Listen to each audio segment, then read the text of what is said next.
आवे और झूठ कही ना जाइयो और सच ने पूरा पावते झूठों जगपति आई। एक पंडित जी था,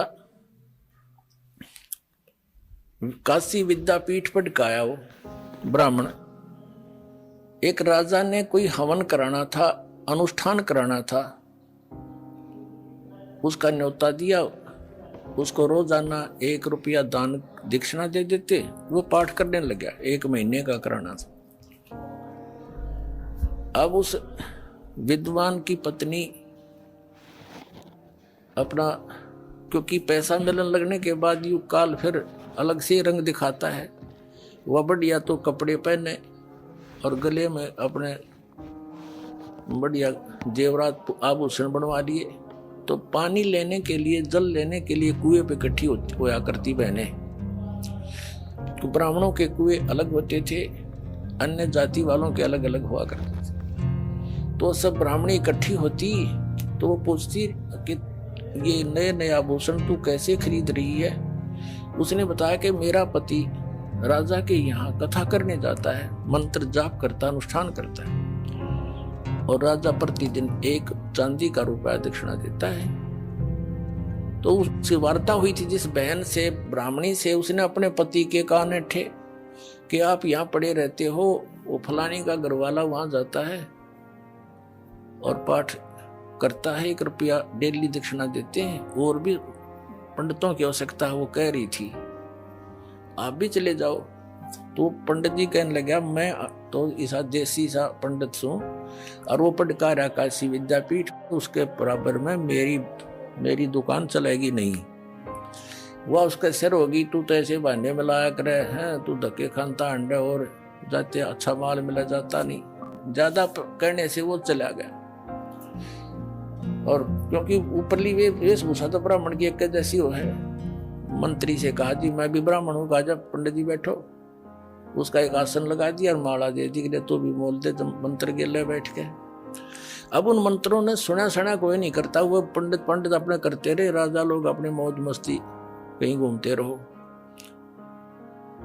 अब वो तो बोला अपने संस्कृत के श्लोक, उन्हें तो याद थे, जो पहले वाला विद्वान पुरुष था। दूसरा था अनपढ़ मेरे जैसा, वो तो बोला मंत्र जैसे भूर भव स्वय, वो नको है, जो यू को है, जो यू को है, जो यू को है। अपना उसने भी एक असरफी मिल गई सामने और 1 रुपया मन में क्या, जो यूं को है, जो यूं को है। अगले दिन 2 दिन पीछे हुआ भी, फिर उसकी पत्नी भी लागी ऐसे हार श्रृंगार पैर के गई। वो तीसरी को पता लगा, उसने अपने पति को श्रृंगारा। उसने भी यही प्रार्थना की कि वो तो विद्वान है, दूसरा भी मेरे से कुछ ज्यादा ही जानता है, पर मेरी बात बने नहीं। ज्यादा कहने से वो भी चला गया। अब वो जो विद्वान था वो तो अपने बोल ही रहा था, उसने उधर ध्यान नहीं उनका, ये क्या बोलना, ठीक है ब्राह्मणों के बोलते रहेंगे अपने मंत्र। तो तीसरा पहुंचा, उसका भी आसन लगा दिया। पहला अपना संस्कृत बोल रहा है श्लोक शुद्ध, दूसरा है, तीसरा कब तक नंबेगी, कब तक नंबेगी, कब तक नंबेगी, कब तक नंबेगी, कब तक नंबेगी, मारी बकवाद। तो उसको भी शाम को 1 रुपया मिल गया। उसकी पत्नी ने फिर ऐसे ही अपना रूप बदला। तो चौथे से भी फिर ऐसे ही बात हुई, चौथा भी शंकर का चला गया, उसका भी लगा दिया वहां पर आसन।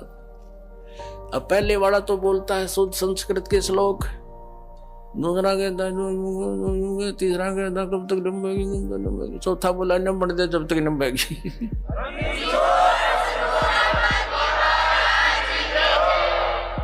तो ये संत न्यू देख रहे हैं, नंबर दे जब तक नंबेगी, पर यह भी नंबर को ना, यही तो तुमने ऑनलाइन रखूंगा जब तक, या तो सारी जनता नहीं जाग लेगी, या तुम खुद नहीं कह दोगे हमारी गाड़ी खराब हो ली।